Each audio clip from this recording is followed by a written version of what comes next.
Alrighty, thank you so much for staying with 95.1 Nigeria Info. How are you?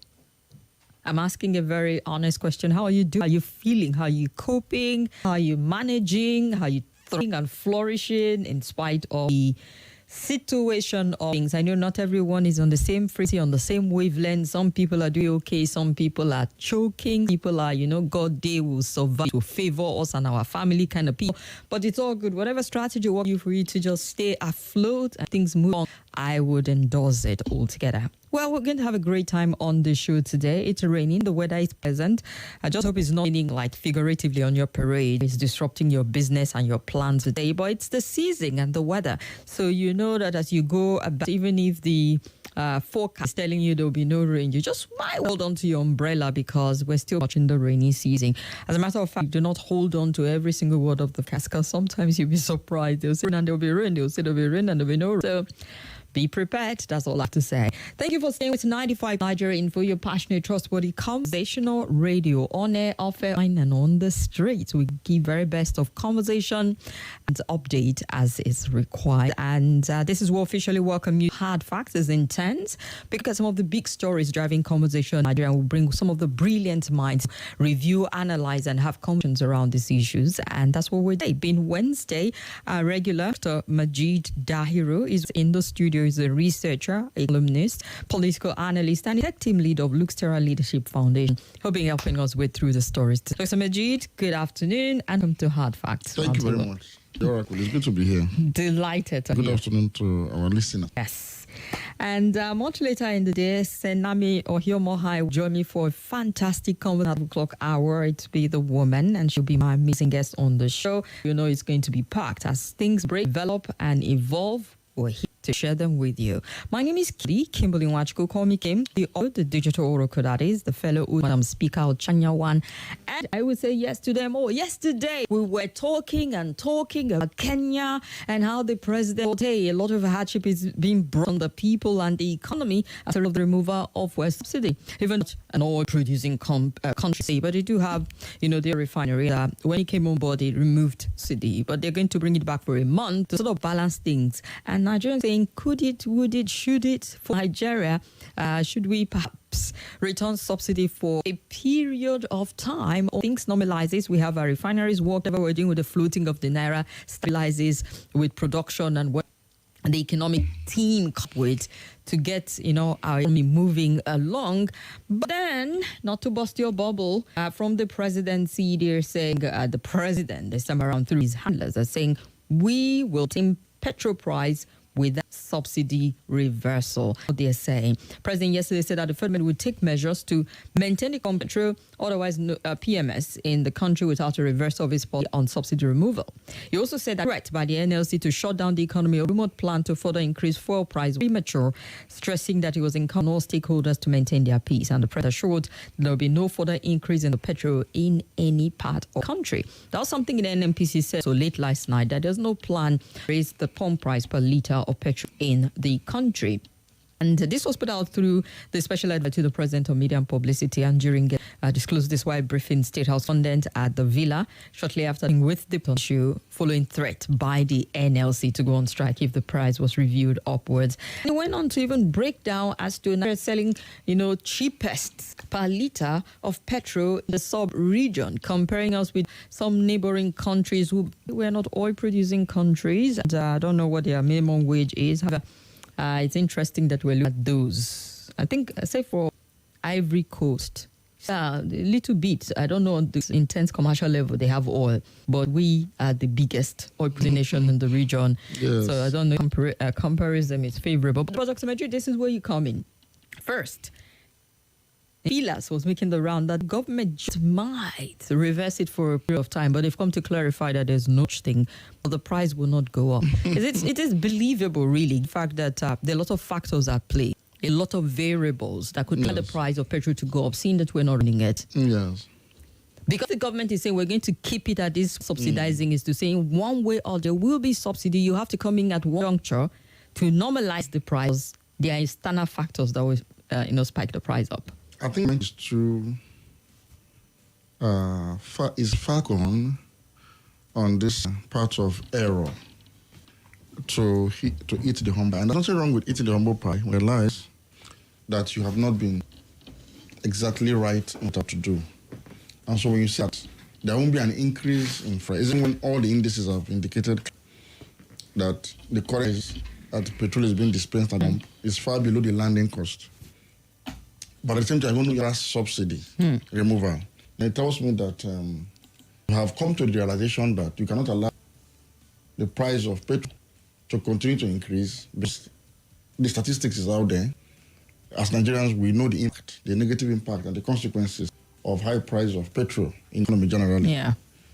So instead of you to simply admit it was erroneous for us to remove subsidy in all and then reverse separately and begin to pay subsidy while you established a time frame for when you're going to resuscitate local refineries and probably build more, you are now trying to reprice at the current rate, meaning that you have technically restated subsidy, but not at it, but you are trying to take up the extra cost of any increment at this.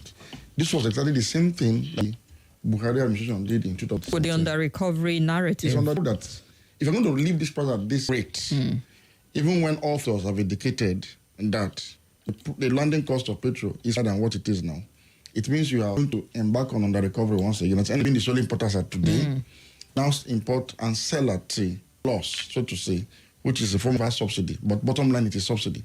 Now, the only difference is that the subsidy going forward, that is going to be capped at this price, which is still very, very high and unbearable for Nigerians. So what they are trying to say is we're not going to reverse it to the status quo we met it. So we're going to start from this point and begin to probably subsidize through under recovery, any other means they want to use to do it. Now, the danger there is this. As long as the factors that are responsible for the initial rot in the subsidy administration generally, that was used as a justification for its removal outrightly, is not fixed. By the time the same factors that are responsible for the rising prices, i.e.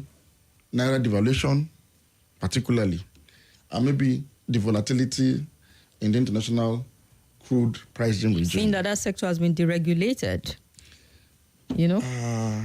Okay, I'll come back to this issue of deregulation. It has we bandied this word about without even having a full understanding of what deregulation is.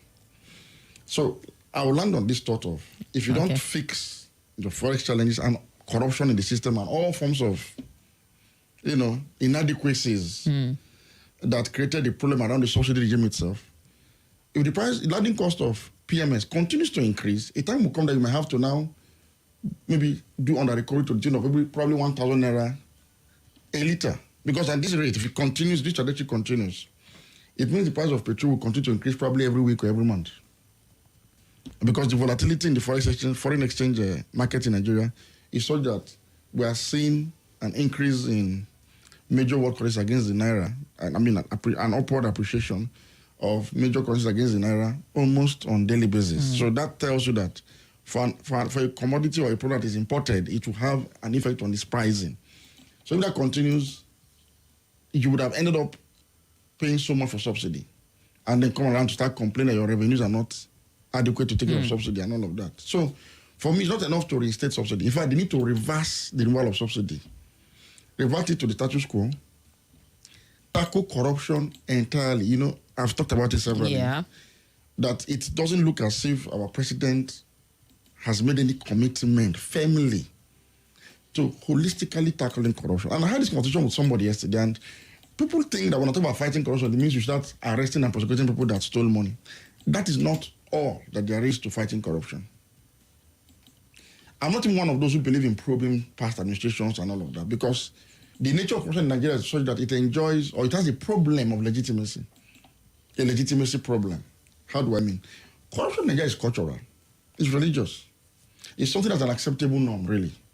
Because the leadership of the country is supposed to be the moral compass over the years, had normalized the abnormality of corruption such that everybody just simply follows suit. So if you are given any responsibility in government, you see it as an opportunity to convert it to ethnic, religious, and personal fiefdom. So it's called prebendalism. Nigeria was a classic case of prebendalism in international studies, where public appointments, public jobs are given for the purpose of coveting it for your own section, as if it's a normal thing.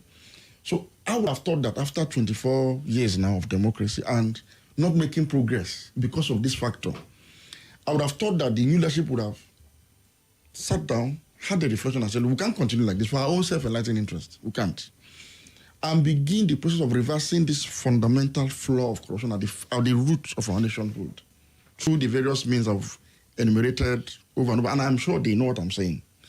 But we've not seen that at all. It's now looking like... But isn't it too early in the day for you to start to see that?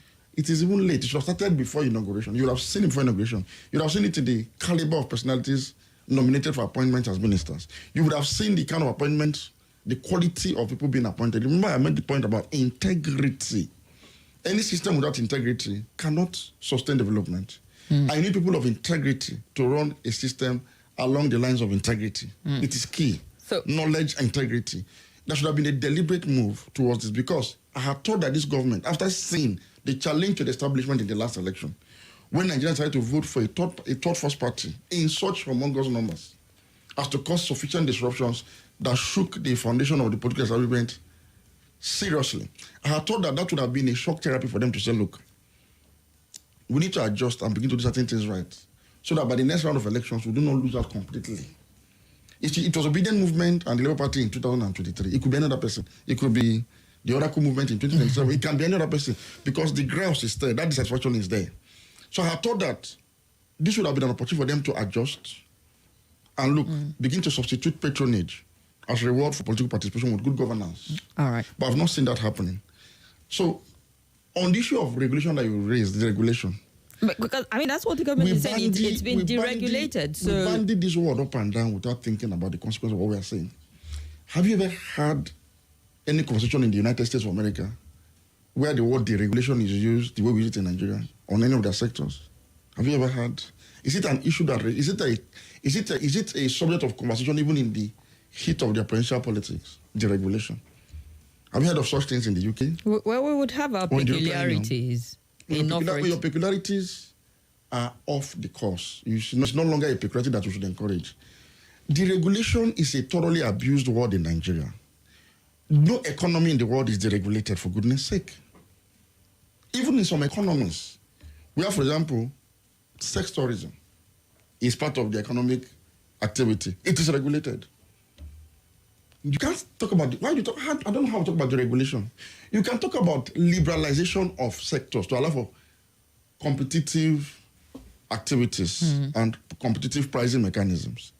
But there must be a regulation to check abuses, to check insider abuse, to check exploitation of the people. That is the basic responsibility of government. Has it ever occurred to you that the banking sector in Nigeria is the most regulated sector in Nigeria?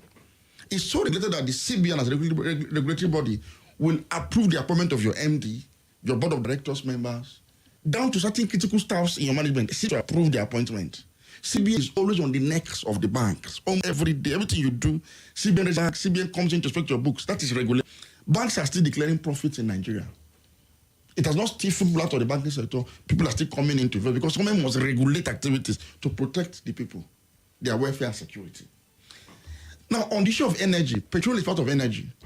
There's nowhere in the entire universe, developed universe, I like to use the word, developed hemisphere, that is countries you want to be like, United States, Canada, UK, European Union, generally Germany and co, China, South Korea, Japan.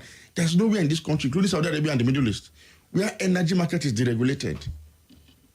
Because energy constitutes an integral and an important component of national security. How do you regulate something that is key to your national security? It's related for who? But that does not mean that you won't attract competition. You are going to have competition, but there is regulation. But you still have the government-controlled or government-owned NNPC. I'm saying government must have a role, control, and regulate it. But that government must have people of integrity regulating this so that they regulate in interest of both the investors and the public. But so pricing of energy is never, ever a subject of market forces in the entire developing hemisphere. That is where regulation of government comes in most importantly. Because of the vital nature of energy, it drives production. 63 days or so later, we are still discussing subsidy removal in this country without a way out. It seems like the government is stuck. Those who pushed us into this ditch that advocated for subsidy removal have gone quiet since. They've gone mute. seeing the disaster it has created. Well, the government spokesman didn't sound like they were stuck. When Anjorin Gelale and when he addressed talks all of about this, we're going to maintain this price and we have deregulated, that is a man that is confused and stuck. I don't talk about the presidential spokesperson. I want to talk about the issues. I don't want to deal in personalities. That is a confused man that is speaking for a comment that is stuck and does not have a way out because they didn't listen. They weren't thinking properly about this issue. So there's no way you have a deregulated energy market. In the US, everything is regulated, including telecoms, including social media, including everything is regulated because you have to have regulations. Banks there are regulated and controlled. You see, the government is like that. You have a father figure who is responsible anyway, who is caring. He puts you through in ways that you don't even know he's the one putting you through. He guides you. He knows what to do to you to make you more productive in your academic work, in your athletic pursuit. He knows as a father. So he gives you those incentives, he gives you those push, he gives you invisible hands. A father can, for example, go to the school and tell your teacher, say, look, this is my son. The best method to get him to do the right thing is not to scold him, but to advise him. All right, let's run for a quick break, Dr. Majeed. We'll take it up after the break. As for NS liver sore medicine with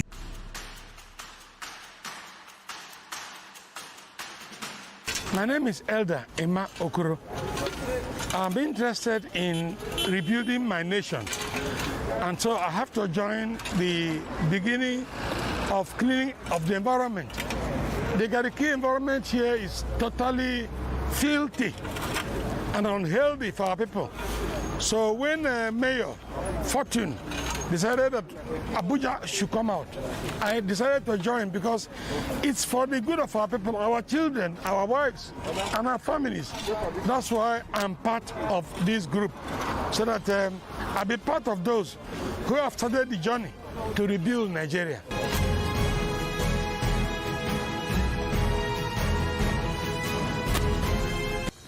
Hello, my name is Kimberly. I'm the host of Hard Facts, and I bring you the biggest stories driving conversation every weekday here on 95.1 Nigeria Info Hard Fact Show. I love to get your opinion and conjectures, but the facts you cannot dispute here on Hard Facts. Join me and let's talk. This is Nigeria Info. You were just trying to explain the global. Government is like a father figure in the home. You mentioned that, but also something to look at, Dr. Majeed. If we're talking about the deregulation aspect also, so that the government still has some level of regulation in all of this, that's why they can, to a certain extent, set the cap. If the government is coming out to say we're not increasing beyond this point through the NNPCs to telling you that they also have can much we just control, drop that word, deregulation, and just petition it? It has no business in this conversation. All right. And the government is talking about deregulation or not deregulation. How about liberalization? That is, it's already a liberalized environment. You can import petrol if you want. You go to the NNPC or the regulators, they give you a license, you go and import. So let us talk about deregulation. You can't deregulate an energy market. You can't deregulate any market in the world, including food market. Food prices are not even deregulated in the developed hemisphere because it's subsidized and controlled so that people don't starve to death. Let's talk about deregulation.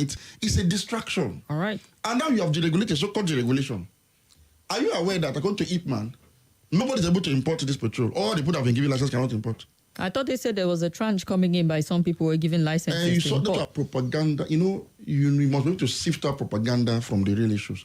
According to Ipman, only one company was able to import, Emadeb. And Emadeb ran at a loss because by the time their stock arrived, the price of forex has increased. So they sold at a loss. And right now, they too are having to contend with that problem, according to Ipman. And that nobody else has been able to venture it because you need as much as $25 to $30 million to import cargoes of petrol, refined petrol into this country. So it's still the NNPC alone? Yes, because it's not enough to so-called deregulate. This is not a field for private profiteers alone. Energy is a matter of national security. And until people in the government get it into their head, they will keep having this error of misadventure continuously. It's a government business. It's a serious issue. And so, when we talk about the regulation, what are you deregulating? We've issued licenses for private refineries. That's a liberalized environment. So, don't you have NCC regulating telecoms in this country? Serious regulation. Has telecom companies followed up in Nigeria or stopped declaring profit because of that? So why are we talking about not regulating even a more vital sector like energy? That's not the problem. Regulation is not the problem. The problem is that you need to have people in government that will regulate well, that will not regulate corruptly. That's one. I need a government that is proactive, that will be helping investors and partners to realize their dreams and their ambitions and help them where necessary. Part of the regulation is to help investors and the business community in the sector to optimize the activity. That is part of government regulation. It's not to kill the sector, no. So when you have a situation where governments regulate and kill a sector, that is not in itself regulation. That is killing the business. Don't call it regulation. All right. Regulation is a good thing for government to be able to make sure that there is even distribution of wealth and they'll take care of the interest of both the businessman and the consumer. That is what it is. And energy closely regulated over the world because of the need of energy. It can cause social unrest. Talk about national security. We don't know why I talk about it. Cost of energy can cause social unrest and can lead to the fall of a government. It can lead to civil war. It can lead to all sorts of issues because it will make the economy so tank that people become frustrated and begin to take laws into their hands. You can't control them. And the essence of government is that I have submitted my sovereignty to you in exchange for welfare and security. Part of that security is physical, army, police, monetary policy, money in my pocket, energy security, food security. All of it is embedded in that security. So it's a responsibility of government to subsidize energy for me. And when it moves energy from subsidy from petrol, government abdicated its responsibility and in the process violated the constitution of this country. Yes. Because I don't have energy security as we speak and I deserve it as a citizen. That was why I surrendered my sovereignty to you. How don't you have energy security? Because I can't afford it. Even a director using his own salary, this government. Well, perhaps that's why the government is coming to tell you to do comparative analysis with the sub-region, to tell you that Nigeria has one of the cheapest in the region. You see, even though they are not OPEC country, but it was quick to say in Senegal, the pump price today is 1,273 equivalent per litre, in Guinea 1,075, Côte d'Ivoire 1,048 litre, Mali 1,113, even down to CAR. This is just being disingenuous. Why didn't you tell us the price of petrol in Angola, an oil producing country? Or Libya. Or Kuwait, or Saudi Arabia. Maybe not to go too far. Within the continent, looking at Egypt, OPEC countries also. Or Algeria. Egypt, though not an OPEC country per se, but to produce oil. What's the price of petrol in Russia and other oil-producing countries? When they make these comparisons, there's something they forget. One, I don't know any of these countries that we're aspiring to be like. The countries you just read that. I don't know of any country that Ajudi Galari can go and settle his family to live in any of these countries. And if you had the opportunity to jackpot, I'm not sure if you jackpot any of these countries. That is on one hand. Secondly, that's what is called affordability. The price in itself may not necessarily matter. We're talking about pricing in Nigeria today because of the unaffordability of the price. So you can't just pick the price of a country and then paste it on my wall and say it is more expensive here than this place. How about the affordability threshold? I say this because even at the price of 112 naira per litre of petrol, it was unaffordable to a lot of Nigeria. It was difficult. But the price of petrol in the US was higher than even that in Nigeria. But the US people could afford it. They have their own affordability threshold, which defines their energy security. So the government monitors it. When it goes beyond the affordability threshold, the government will do everything possible to bring it down. Whenever there's an increase in the price of a gallon of petrol in the US, to a level where government knows this is no longer within the affordability threshold that satisfies the requirement of energy security, the American president will lose sleep until he brings it down. He will not sleep for one day. He will activate not just energy security measures, which includes subsidizing petrol production. He will also activate, if necessary, the release of crude from their stockpile in the strategic petroleum reserve to refiners at below market price to force down the price of petrol. If that does not work for that, the president of America is likely to activate energy diplomacy. You know what that means? Going to countries that are friendly to, particularly Saudi Arabia, where they have an energy and security pact since 1945, to say, look, can you please increase your output so that the price of crude in the international market can come down so as to reduce the cost of refining? That is a government that understands the value of energy security. So no government sits down and allows petroleum price to increase by 100 or 20% within a 2-month time frame. It's not something any responsible government should ever accept. You will do all within your powers to bring the price down. And let me end on this conversation with this. Mr. Ajuri Ngalari, every country in the development hemisphere subsidizes energy, 1 or 2 energy products or services, including petrol. In the United States of America, they subsidize petrol with as much as $50 billion per annum. Petrol. As much as $50 billion per annum. Federal government and the state governments combined. In China, they subsidize all range of energy products, including renewables, with as much as $130 billion per annum. In the UK, when the price of energy was going to rupture the economy finally and created so much problem that they changed prime ministers in two or three prime ministers in succession. they had to impose what was called energy price cap. You know what that means? Okay, at this level it has gotten to, it shouldn't go beyond this level. So government is going to take up the additional cost that would have come to the consumer. It was going to cost the government $100 billion. That is energy security. That is subsidy. All right. Germany has imposed subsidy on electricity for homes and manufacturers to the tune of $83 billion for this year. Norway has extended subsidy for electricity for homes and industries up until 2024. This is the standard practice all over the world. It's the same thing in Saudi Arabia.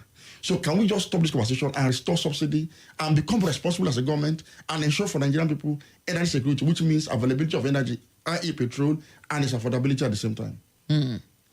All right. Well, they're saying no going back on that. However, we see some section of IPMAN. The marketers are protesting against that subtly to saying, how would it work, given all of these external forces that would definitely stimulate the price upwards? So it's left for us to see how it's like a Mexican face-off between the marketers and what they are saying and what the government is trying to cap at this point in time. Corruption. Nigeria is the only OPEC country, apart from Algeria. It's a good thing that imports refined petrol. And Algeria imports refined petrol for one reason. Algerian refineries are not configured to refine a broad range of crude products. So they have to augment by importing because of the lack of capacity. But they refine to a certain degree. They refine very well. But because they don't refine a broad range of crude variants or blends. In Nigeria, we have over 30 blends of crude. Our refineries also have that problem, really. The 4 refineries we have in Nigeria can only refine one blend of crude. One.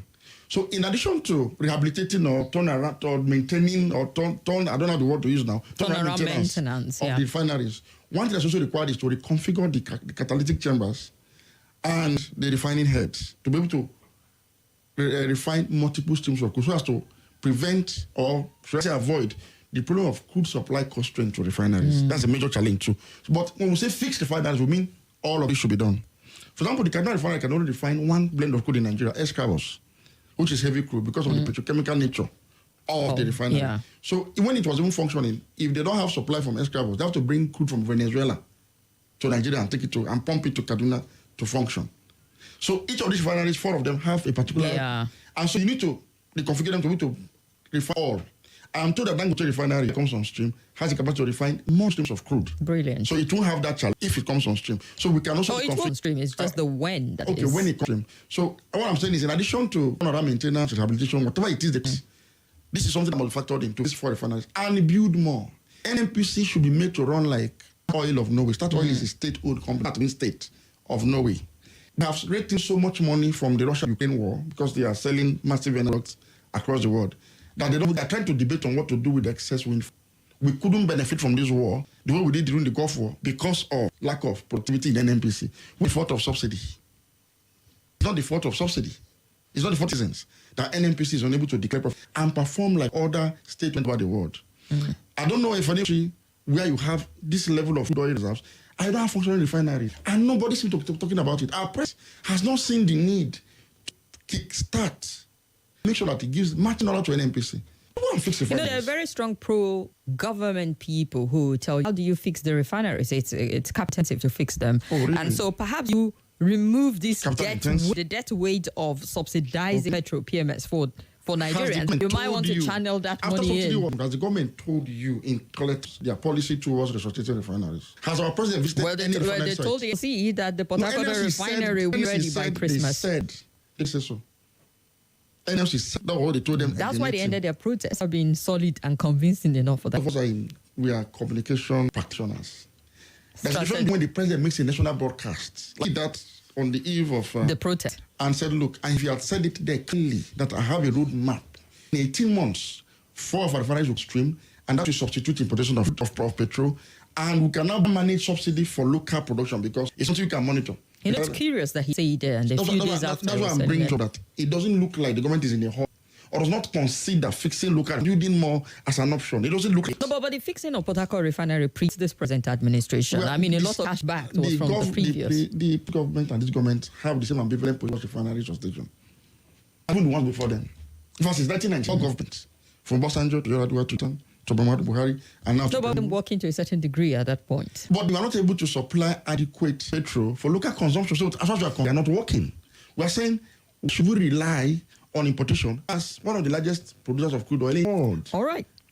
So this will continue. The government don't like they want to reverse it. We'll see if other factors would contribute to that. And if the marketers are the one thing, the government is saying another, that it's not going up, it means that somewhere down the road, somebody would have to pay for the extra. The government, you need to have so-called deregulated. Like I keep saying, we stop using that word in the energy sector, especially because we in this country today that is not regulated, and the same thing all over the world, including banking.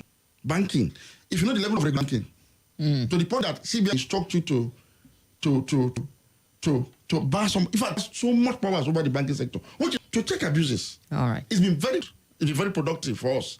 Why are we so particular about deregulating? That is an abdication of responsibility. Simple. All right. So it's a misused word that's not jettisoned. What government owes us as citizens energy security must regulate and subsidize to achieve that. Okay then.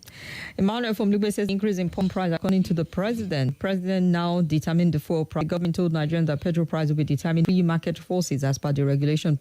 Why are they now telling us it will not increase? I need a convincing explanation for me to believe there is no subsidy inherent in current pump price. I still maintain my position that if fuel subsidy is removed 100%, Nigerians can't buy fuel less than 1,000 naira per litre. The government has tactfully brought back fuel subsidy, and if you then you understand. Well, Dr. Majeed is on point, and I concur with his position. The government should reverse this subsidy law and go back to where they met the price of petrol. That's Emmanuel from his position there. Philip from J, I can't just understand this. The more you look, the less you see. I thought the federal government had removed subsidy. They have the right to regulate the price of petrol. If that means subsidy is not gone, they still determine a cap to how it can go. Philip from Kuje. And Dr. Majeed, I saw a news bar yesterday. Nasarawa State government indicated that they got federal government. If I'm interested in knowing, well, we don't have that just yet. And another day, another episode, listening to you guys on radio. Thank you for listening. Professor Majeed, you should relate University Master Course on African Political Economy about the fuel subsidy. Anyone who the university had to carry out research, choose a material and method, results, etc. The US has subsidy on train and bus, Greyhound buses. The UK has free transportation for pen student, unemployed benefit. Germany for euros. You can travel by train all over the country. Russia, Scandinavians give free flight to income earner. China subsidizes energy by 90% in order to address unemployment and keep the citizens occupied. The purpose of government, apart from security, is to subsidize the poor and vulnerable. It's a lot, but thank you very much for sending that. We get this interview on YouTube. Yes, we have on YouTube, Mr. Faripe. You can join us. Triple T from Walu says, people like praying and appreciating you for sound brain and gift. Truly, the spokesperson is already laying on some level of confused game of the game. We're no longer kids, you know. That's Triple D. And, wow, there's Joshua. Ocean Cornelius, need grammar from the villa. We need food on our goals. Any injunction or pronouncement can translate to better living condition of the city is not needed at this material. And Golden Pearl Diamond says, good afternoon and welcome, Dr. Majeed. Room of Facts, storehouse of economics and knowledge. Respect, sir. Chukwu Emeka Agu, thanks for always saying the truth as it is. And let's look at three more. Dr. Majeed, you're truly analyzing it. Whenever I listen, I believe that with people like you, one day we'll get there. I sent you a message.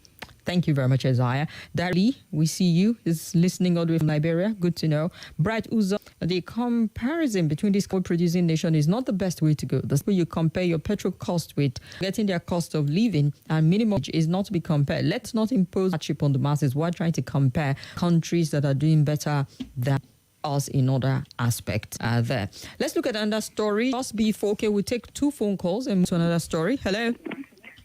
Hello, Caroline and Dr. Good afternoon. Good afternoon. Honorable Minister, prayer, to your email. Yeah. So, honestly, I don't have anything to say again because Kimberly, what stopped the president to invite somebody like Dr. Adi as advisor on all those things? Of them to carry all these old governors. Okay, thank you very much. Stay on the point, the stories we're looking at. All right? Stay on track. Digress. Hello? Kimberly. Welcome to the show. Yeah, thank you. Good afternoon, my associate professor, Dahiru. Good afternoon, sir. Your student who does the class, Abubakar Tinubu from PW. And about, I think, 2 or 3 weeks ago, when you reel out about countries that are subsidized, I had to confirm things myself, take my time, because It's very important you hear to go and confirm. It will give you a more informed position. Sir, I think the mistake has been ready. And for me, the president made the gap for that inaugural speech where subsidy is over, even though media aid didn't write it in the speech. That's where the whole thing started. And moment in, the nation has not gotten back on it. So, sir, you still don't an economist. So let me say, let's just, sir. Do you think the value of the strength, because I am forced to believe not the original value of the naira, the fact that we are not expecting. If the government can do something, the original value of the naira, stop this pension, stop the dollar recurrent, do you think we are still going to need the subsidy? And lastly, very important, I think the president listened to you. Oh, yeah, Bakar Ali. Sorry about that. I think your point handmade. All right, let's do the next story here. And the president did put out a statement acknowledging the attack military in Niger State and on the death of military officers in the state, the loss of our gallant officers and soldiers. A helicopter crash at Chukwa village, Neshuru, Niger State. They brought immense sadness to him. And these officers were answering the call of duty on evacuation mission in their dedicated service to a beloved country. They paid the ultimate price. And we mourn the ultimate untimely, I beg your pardon, departure. You'll remember them. They said glowingly about them and their service and their dedication. But, you know, a lot of people seem to think if you're using helicopter crash, is to saying that due to error, whatever, it crashed. Or perhaps it's just language of government, maybe, in Nigeria, not to acknowledge the facts of what happened with the crash, because that's what they sent from the president's verified Twitter handle is saying. However, the terrorist group, I think it's Ansaru-linked Dogo Gide faction of it, have put out their propaganda video saying they were the ones who were responsible for the NAF helicopter crash. And, you know, from narrative, like, you know, the narrative that they brought it down. And we know they were going there also as part of rescue because some soldiers were already intercepted and that days before that. And then this happened, which it's quite sad, I must say. If indeed they did, that they still have firepower to bring down NAF airline and cause so much damage at this point in time. You know, crash and attack, is it the language of government not to acknowledge that it was brought down? Because, you know, as much as you don't want to say the government doesn't understand what really happened, that would not be true. All of the intel, they're quite aware. But is it language, perhaps better put to saying we don't give these terrorists the upper hand by acknowledging that brought it down? Because I know that we need to be careful how we help to put, because sometimes I feel like deliberately this terrorist want propaganda out there, giving them sense of, oh, we're in charge, we're in control, we're better firepower, and we're winning war against your Nigerian soul state. Kim, I do not subscribe to that narrative that when we report attacks on conventional forces by terrorists, attacks inflict heavy casualties on our officers and men of the armed forces and other security agencies, that we are giving the propaganda of the terrorists. It is not true. We are simply calling to wake up, equip the military, reposition indeed all security services country to be able to get rid of terrorists in this country. That is a call. It's not, I don't belong to a terrorist group, you do not belong to any. Of interest to promote anybody's agenda. They don't belong to any political party that I know of. All Nigerians are united against terrorists. But we must see it as it happens so that you do not cover a fire with a bucket in order to conceal its smoke. So when we say it here, we'll come here and cause it. It is for government to take note that we are aware that this has happened. And we're about it. Now, there's incidents of a crash. While the official information government seems to suggest a crash, and we are now seeing a counterclaim by the terrorists that brought it down, I would expect that in days, the government will look into the matter, probably come up with what the true situation is. And I do not think admitting such a fatality in the hands of terrorists is a sign of weakness in itself. It's simply for them to use this accord to say, look, we now need to actually do a fatal blow to these people once and for all, at least that are operating within the country. That's on one hand. So while I wait further information from the armed forces, the leadership of the armed forces or the federal government, it is safer to stay official narrative in this instance. I also draw attention to the fact that somebody has responsibility. So we are expecting you that information, either to counter this claim or admit that, okay, they may have done it. But because of this, we are going to go after them decisively and want to see that if indeed these guys did it, we want to resolve of the armed forces going after people and bringing back their corpses in this. That is how countries react to such aggression, especially on home. We saw what happened on the 11th day of September 2001. And we saw the reaction of the United States of America. They ended up losing almost out of the surface of the earth just for that attack. You saw it was never again should this happen. And indeed, we never saw a terror on home soil in America on such a large scale after that. After that rush from the United States of America. So usually we attack government force within a country. They for the government to show that they are still in charge is to go decisively and aggressively, in short, but in a way that the full might of this be deployed and make everybody that participated in this is brutally, totally annihilated. Now, that is just that. However, this is a double jeopardy for Iran, and it's something that should have necessitated a national broadcast president. Because a group of officers and men, Nigerian army, were ambushed and they were slaughtered. Among the was a captain and a major, and then a couple of soldiers. All of them died in active self-defense of their fatherland. And when an helicopter was now sent to probably carry a mission, that helicopter either was brought down. But again, let us take official information of it crashed. That in itself is not a good sign, because why should it crash? Is it what was the cause of the crash? Again, if it is true that it. But then it's not the first time that we're getting the Nigerian Air plane crash. That doesn't make it right. The frequency very is something questionable circumstance. The frequency is investigate. So I'm saying an investigation launched into why this helicopter crashed. It is human error. If it is maintenance issues, who was responsible should be made public, and whoever is found culpable for this should also be there. We need to begin to do the right things by applying sanctions to apply sanctions. Anyway, but we lost. The pilot himself must have been lost in that accident, and we lost men on ground. So it's double jeopardy. And for me, I want to ground this whole narrative. While we commiserate, of course, but the government and the people of Nigeria, also of these gallant men who died in active service trying to defend us, defend our fatherland, and defend our integrity. It is a sad day for Nigeria. The national flag should have been flown at her for this, because the Air Force lost, the Army lost. This is the first time we are seeing such across two services at the same time, on the same day. It's a significant thing. And God forbid, the patriotism in me is refusing to accept that this ragtag terrorist brought it down. But if that were to be the case, then you can understand what I'm saying. So you killed us and then brought down our Air Force helicopter along with the pilot. So it's double tragedy. The president should have carried out a national broadcast on the eve of that attack, giving what is like the marching order to say, police chiefs, if this happens again in this country, there will be sanctions. It's like the service, the leadership of the armed forces must see the anger in the president over this. And the president anger is not the issue. Added funding for equipment, for their welfare, that they need to do this to prosecute this one should be provided forthwith. It's something that must be done as a matter of priority. But we didn't see that, and we had any serious statement from the chief about this matter, because what the commander-in-chief.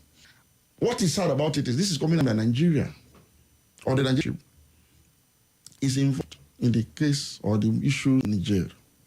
And that's what's unfortunate. For a country that is battling annual war on multiples, you have the ESN insurgency, how to separate insurgency in the south, that is still raging. You have this one that's happening in the northwest. As a matter of fact, it feels like we're getting insurgents in the northwestern part, in Katsina State, kidnappings, Zamfara State, in the whole of northwest right now, we are now terrorists of what you call jihadi groups, now converging with those used to call ban in the northwest and parts of the state, which is what you are seeing now. Crime on its own is still ongoing. How can such a country that has all of this problem, in addition to economic woes, even be contemplating having a military intervention in another man's country? While this strategy should shake us out of whatever must have guided, led to that contemplation at all, that if you can't even defeat terrorists on home soil, do you possibly think that the same overstretched armed force can be engaged in a foreign warfare with a country whose people are united behind it, then the overthrow of is democratically elected. In our defense, it felt like from last meeting, ECOWAS heads of state they had in Abuja, that the president, our president, as chairman of Petrol, the general ECOWAS stand going country just felt like we should still put the military on standby. I'm saying that. And you start to wonder, what degree of veto do you have to say, nope, not going to do that? Now, when you talk about, it's like talking about the United Nations of America, ECOWAS and Nigeria. What's in Nigeria? Nigeria is ECOWAS. And you were the chairman of us. And I monitor the media across the sub-region. The Nigerian going to more occupied than Niger than Ghana, than Cote d'Ivoire. What time I statement in Abuja, I didn't make it. Ghana, as a matter of fact, is not even big on the military intention. I think they did state that clearly. So I'm saying, it seems like it is Nigeria that is going to be. Secondly, Nigeria shares its longest border, land border, is with Niger. Meaning, even if Niger was fighting war on their own, it's a problem for Nigeria. I don't know if you understand. On their own, if Nigeria today was descend to a war, it would be a problem for Nigeria. Imagine when Nigeria is the one now sending troops across to like continuing a war between Nigeria and Nigeria. Do you now imagine the impact it would be on Nigeria? You know what happened to us? We're going to contain Boko Haram, bandits, jihadists all across the board. It is separatist soldiers in the southeast. All we are fighting a foreign war. Do you think that Nigeria as a country can cope with such an overstretch of its armed forces? All right. We'll take a break for the news. Joy is here. News at the top of the hour, and conversation continues afterwards. We'll take calls, we'll take your opinions after the news. So stay with 95.1 Nigeria.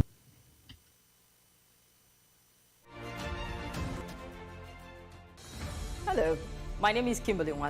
I'm the host of Hard Facts, and I bring you the biggest stories driving conversation every weekday here on 95.1 Nigeria Info Hard Facts Show. I love to get your opinion and conjectures, but the facts you cannot dispute here for Hard Facts. Join and let's talk. This is Nigeria Info. Nigeria Info.